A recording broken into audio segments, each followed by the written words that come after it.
Hello everyone, this is Scott, and I have a couple things I want to talk about tonight. I had to take some notes. I had to print a few things out because I really wanted to talk about some of the stuff that's going on today in the world, and I think we as a general public need to have a better understanding of what people are talking about. I know in the news you hear a lot lately that they want to do it. They want to abolish the Electoral College, and they want to go by just a general and popular vote. That's maybe not a good idea, and I'm going to go into that and discuss why we have an electoral college and the type of government we have. A lot of people sit there will say we have a democracy and that we've always been a democracy. Well, we have never been a democracy. Okay, really what we are is a federal republic. And let me explain what that is. You start off by a federal or a federation, which is a political entity characterized by a union of partially self-governing provinces or states or other regions under a central federal government. In other words, each of our states is treated as a sovereign entity. It has its own governor, it has its own government. And then under the federation, we are part of the federal government, and there are certain things that the federal government does for us. In other words, they help with commerce, they help with military and defense and spending, they help with certain infrastructure. But states have a lot of their own rights, and so when you think about our country, it's not a democracy. It's actually 50 individual states and districts along with certain possessions. So when we start talking about that, each state has a right or a power or a vote, so to speak. The second part of this is a republic or a federal republic. And really what that means, it is a country that is governed by elected representatives and by an elected leader, such as a president rather than a king or queen. And so what that means is that we elect our leaders. We elect our president, we elect our Senate, we elect our House of Representatives, we elect our governor, and we elect all the representatives in the state governments. And so really what that means is we have a state government which controls a lot of what goes on inside the state, and they have a lot, according to our Constitution, they have a lot of freedom to make those changes. However, as a federation, as a federal government, which is all states, the federal government has the authority to exercise certain powers and create certain laws for the benefit of the whole federation. So that's kind of in a nutshell. Wikipedia has a lot of good stuff on this. This is pretty general stuff. It's easy to find. If you look up Federal Republic, or if you look up Federation or Federalism, that'll give you a better outlook than I can give you in just a couple minutes. But I really wanted to sit there and talk about that because where we're going to go now is to the Electoral College and why it is important, especially when compared to when people say, well, we should just do the general vote. Well, yes and no, because remember, the states are separate entities that are part of a larger whole. And so when you start talking about a popular vote, then you're talking about everybody gets one vote from one where, and then we're elected by whoever gets the most votes. Well, that's okay, except you have states like California and New York, and I'll talk more about this in a minute, who have a whole lot of people. Then you have other states like Wyoming and Utah, South Dakota, Alaska, that have very few people. And so what that would mean is that we would have the few states riding roughshod over the many. And I'll give you the numbers in a minute. But that's important, especially if you're in one of those smaller states. Because what that'll mean is, like during a presidential election, why bother with these little states when all you have to do is campaign in the top 10 or so, and you'll get enough votes you need to win the election. So who cares about Wyoming or Arkansas or Missouri or some of these other, the smaller states?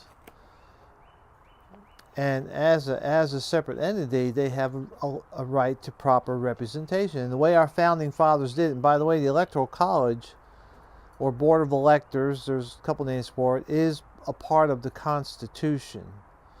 So it's not something somebody made up. It is a part of the Constitution, and it would take a constitutional amendment to change it.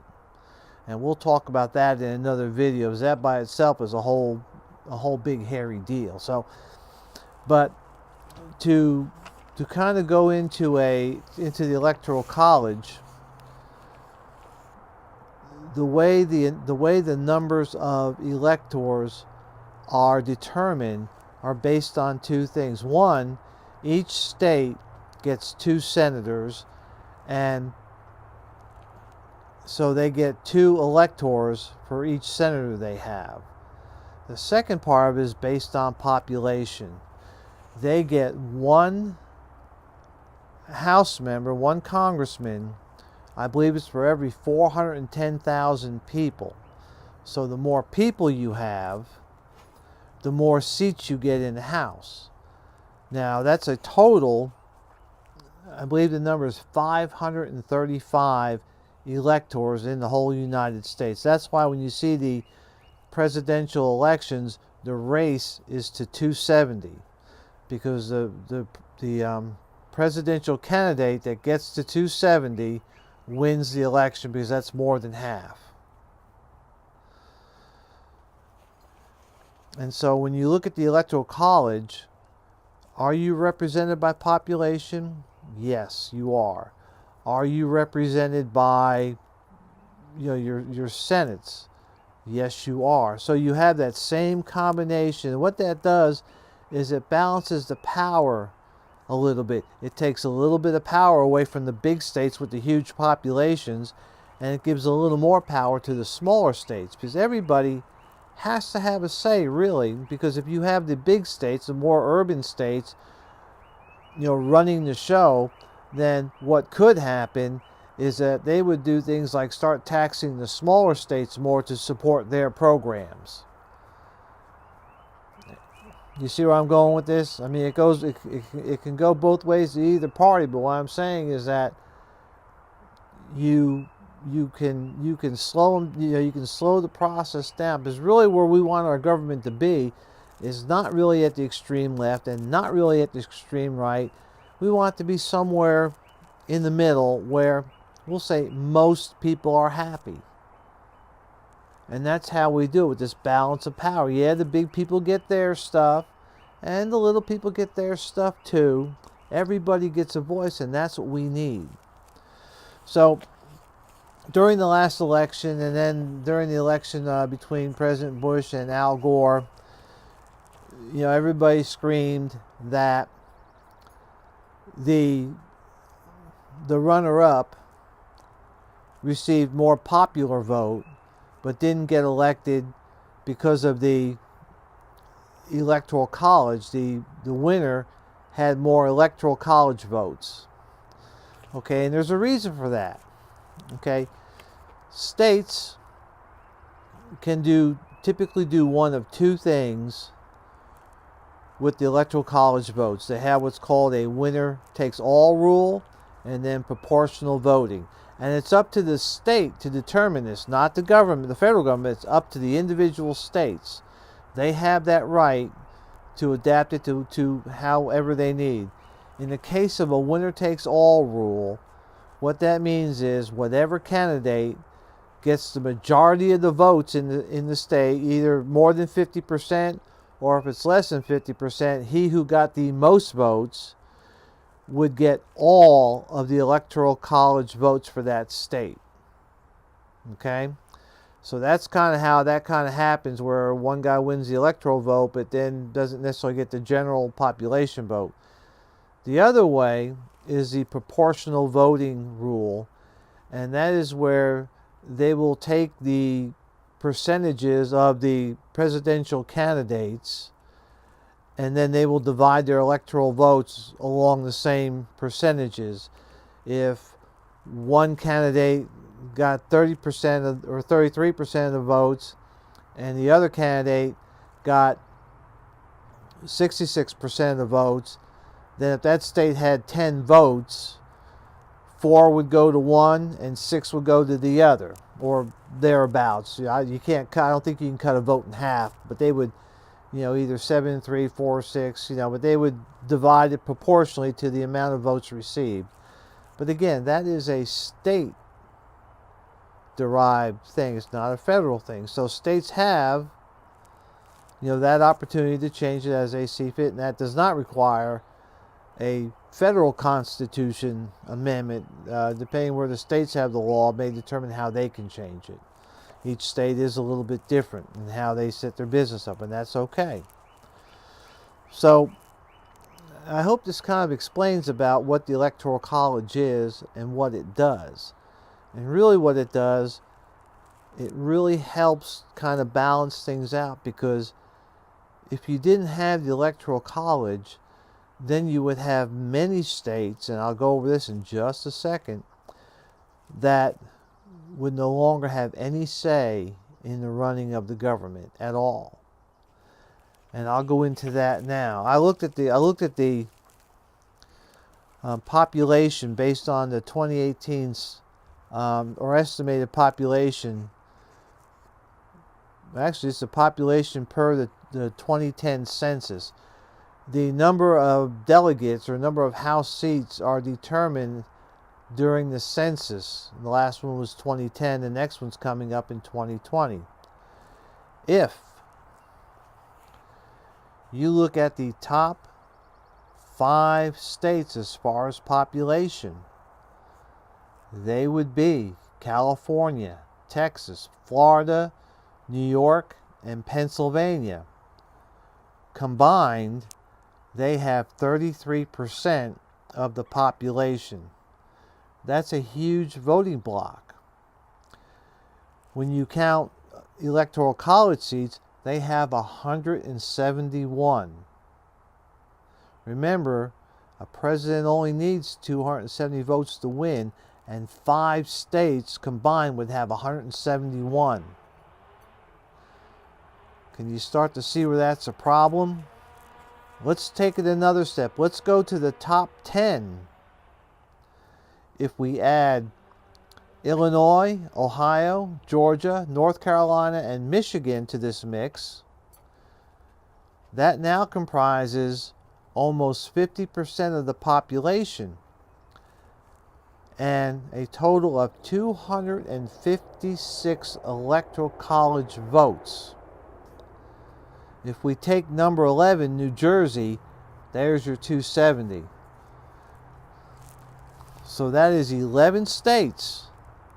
So if a president was running for election and he wanted to make all his dollars and all his time count, he could only go to those 11 states, and if he wins them, he would have enough to be elected as president, and that leaves the other 39 states out. You look at states like Utah, Kansas, Arkansas, Mississippi, and Iowa. All of them have less than 1% of the population.